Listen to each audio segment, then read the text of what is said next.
Hi everybody, Tim Hughes here. I'm the CEO and co-founder of DLA Ignite. With me today, I've got Bertrand Godillot, and we're going to be talking about social selling. But Bertrand's going to be demonstrating what social selling means through the use of a whiteboard. So I'm not actually going to ask many questions because Bertrand is taking the stage. But what we wanted to do was show how simple social selling is and demystify some of it. By using a whiteboard. Bertrand, are you ready? I am. Do you want to first and foremost, where can people find you? Oh, we can find me on LinkedIn. Very easy. I am the founder and managing director of Odysseus Co, and you can find me on LinkedIn looking for the French guy. And you're the only Bertrand on. I am the only one. Yeah, I guess. Well, hopefully.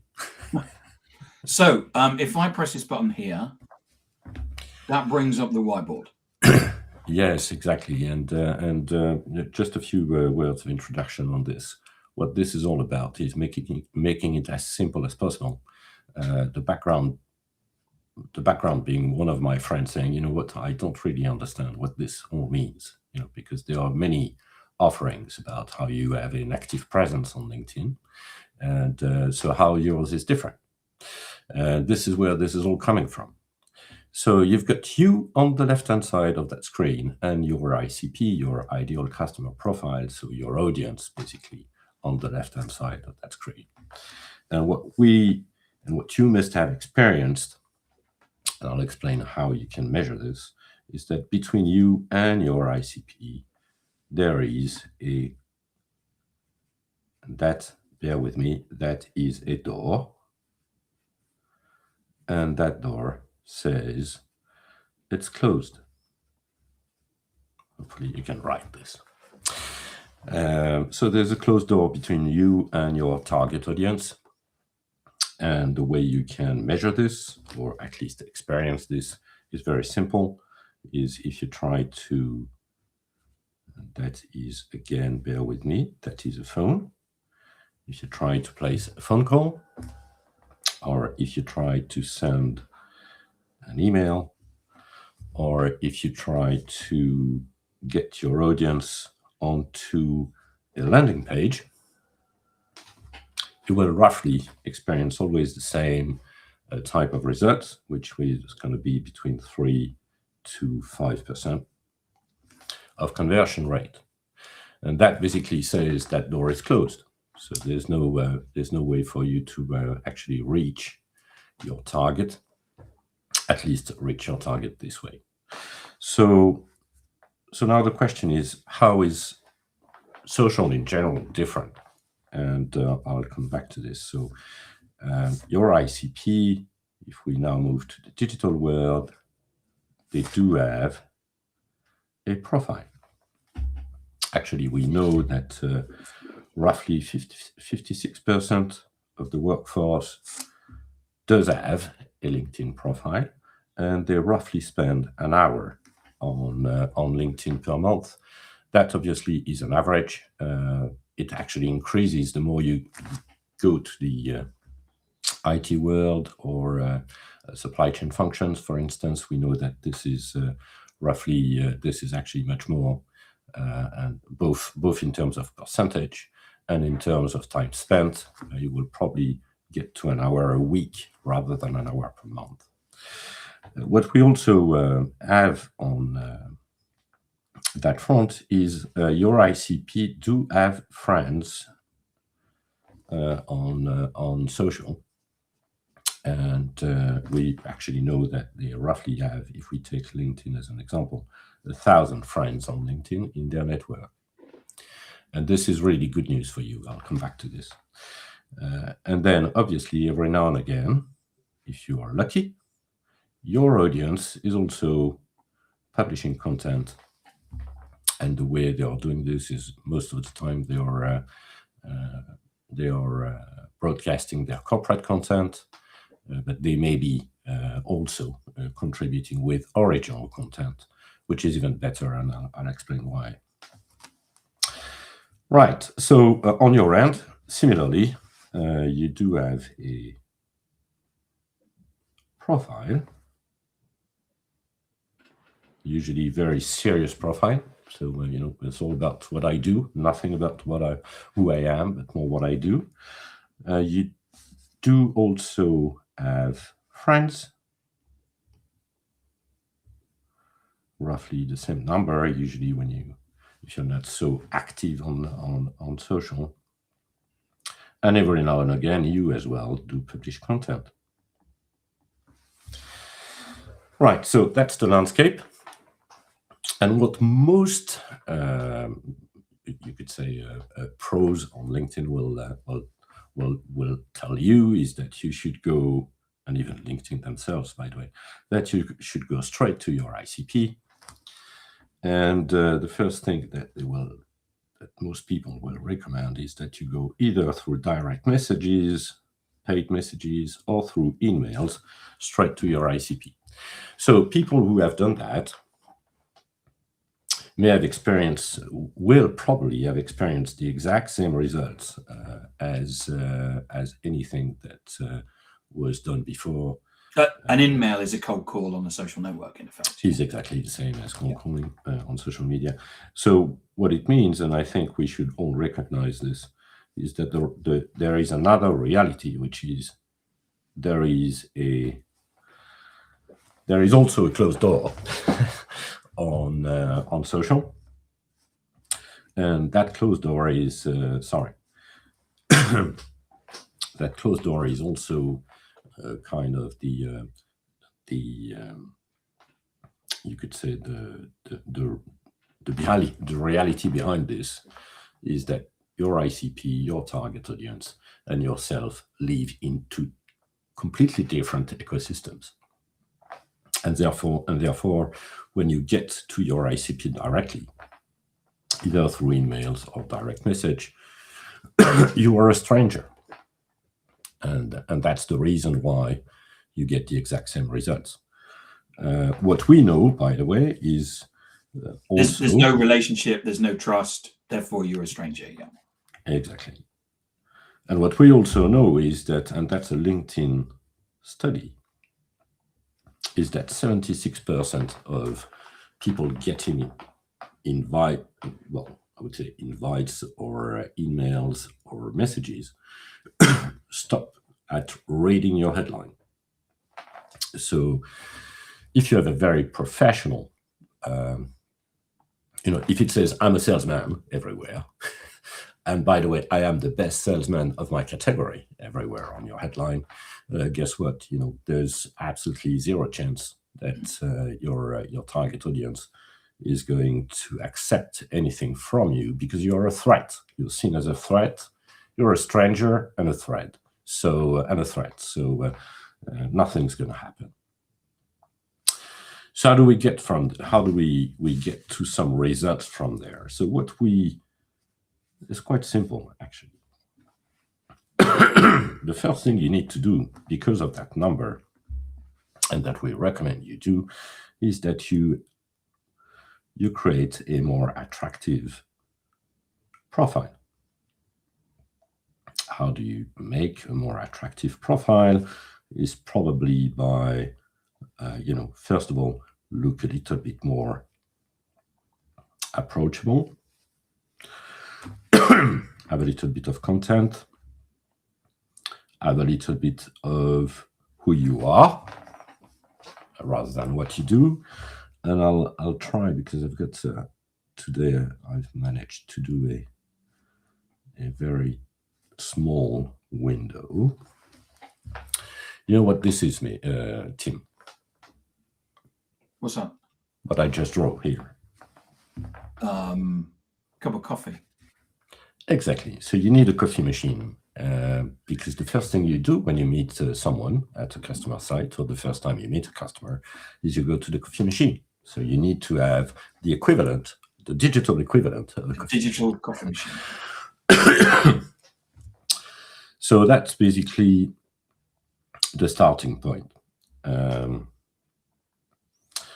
Because now you've now that you look a little bit more approachable, that potentially you also look useful, then you can start reaching out. Instead of reaching out directly your ICP, you can start reaching out their network.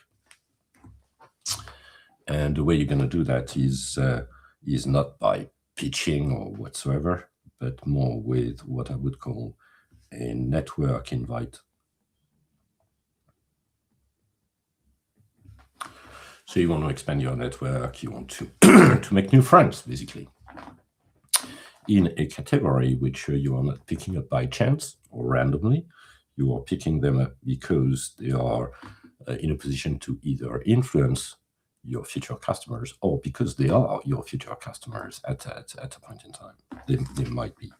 And because you have changed your profile, what you're going to get is obviously visits. And these visits are going to be much more productive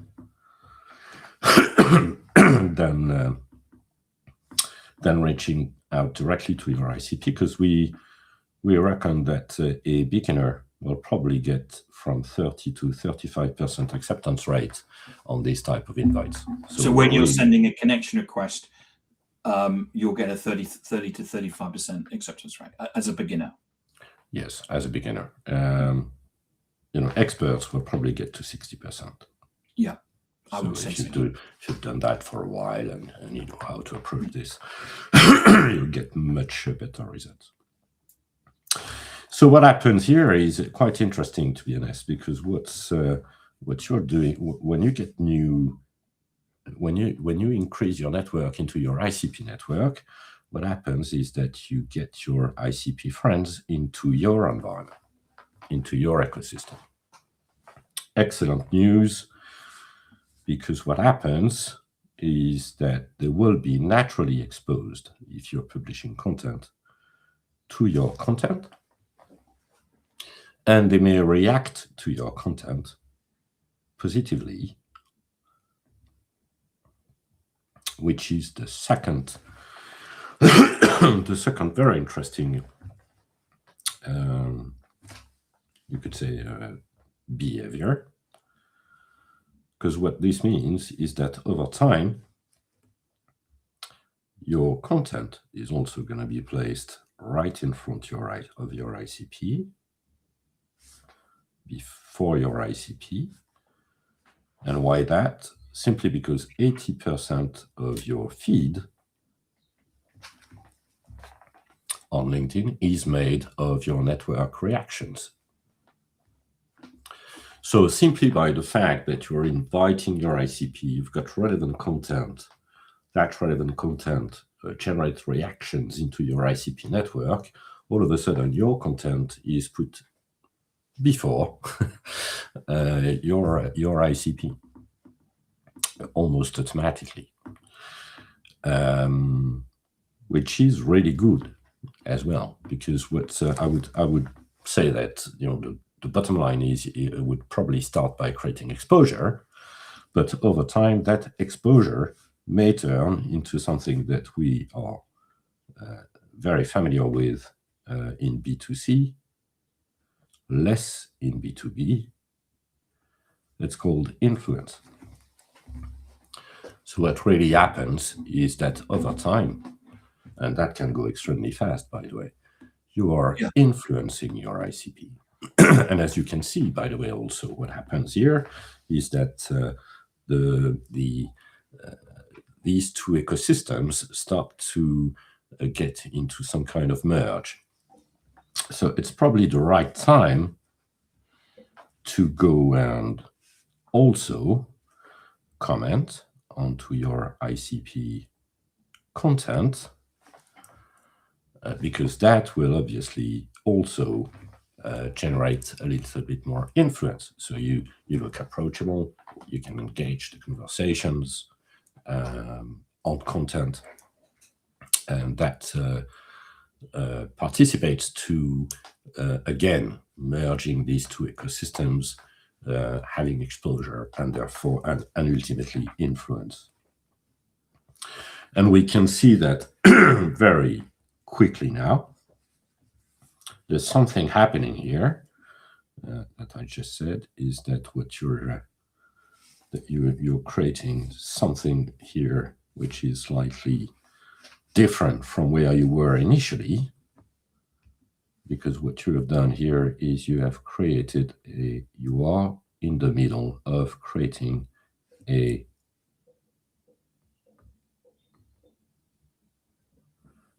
you see that? I'm sorry, because that's not relationship, yeah. really cool. But I am creating a relationship, which is all we need, to be honest. So we are creating a relationship, and that relationship you can generate, probably spending 20 to 25 minutes on a daily basis. So you just need to spend 20, 25 minutes 20, a day. 25 minutes. You invite people into your ICP network. You release your content. And then obviously over time, all of these elements are going to get in place together and play their role, so that you get at that level where you do have a relationship. And what happens when you have a relationship? Well, guess what? All of a sudden, the door actually opens here. And what this means is that over time, when you are going to be in a position, say you infiltrate, you have,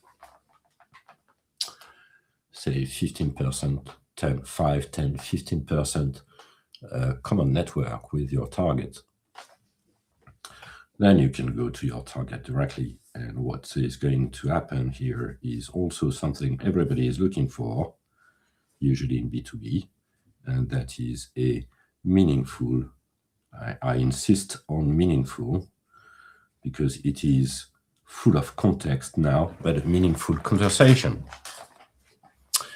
So this isn't, I reach out to you, Bertrand, and basically ask for 15 minutes, which you grudgingly give, and then I sit and I pitch. This is a meaningful conversation.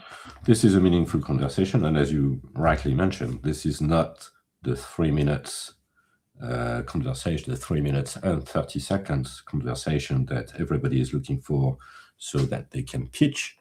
It is roughly, it is more a 30 minutes conversation that you're going to get. And if you do that on with regularity, if you do that on a constant basis, you're probably going to get between 5 to 10 conversations per week. As I speak right now, my diary for next week is saying I'm going to have 9 conversations with either my ICP or people who can influence my ICP. So to summarize that, to spend 25 minutes a day consistently, you should be getting 5 to 10 high quality conversations with your ICP a week. Exactly. Which is kind of 10 times whatever you would be doing with the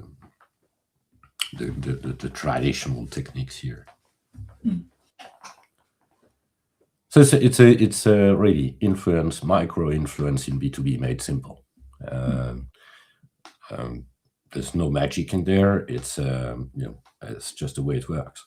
It works in the real world, and the way it works also digitally. There is no reason why. It's always been a question mark for me. Why are we behaving differently in the digital world or on the social world as we would be on a show or on a trade show or on a live event, even on a dinner with with some friends. Well, we would never, if we went to a trade show and we were standing on the stand and someone came over, we wouldn't immediately pitch. We'd ask questions like, what are you looking for? You start building rapport, first of all. Have you come far? and those things. And then you'd say, you've clearly come here for a reason. Was there something that you were looking for? We wouldn't have actually pitched. Exactly. Because we're trying to find out what their requirements are, so we can then match back. And we have a great opportunity on social media because we have the means to recreate this, which is very different from cold calling, email. Well, anything cold, by the way. But so we have the opportunity to warm up the relationship before we actually get to the goal of all of that. Bertrand, this is excellent. Thank you so much for coming on and sharing this. Remind people, where can they get hold of you? You can find me on LinkedIn, Bertrand Godillot on LinkedIn. You can also find me on my website, odysseusco.com, based in France, but working internationally. So happy to have a discussion. Bertrand, thank you so much for coming on today and showing this. It's excellent, and the way that you've broken it down and made it look simple, I just think it's just so excellent. And the way that people could actually build revenue at scale with this is just phenomenal. I mean, it changes the game, doesn't it? It does, hopefully. Bertrand, thank you so much for coming on and sharing that with us. Thank you for team. Thank you.